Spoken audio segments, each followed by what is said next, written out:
Winnowing is the act of blowing air in order to remove the chaff.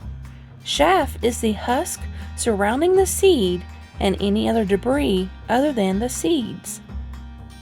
Today, I am taking the sunflower seeds and winnowing them.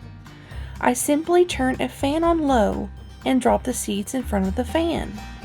You can use just the outside wind if you want, but the main concept is that the heavier seeds fall into the bowl below while the lighter chaff blows away.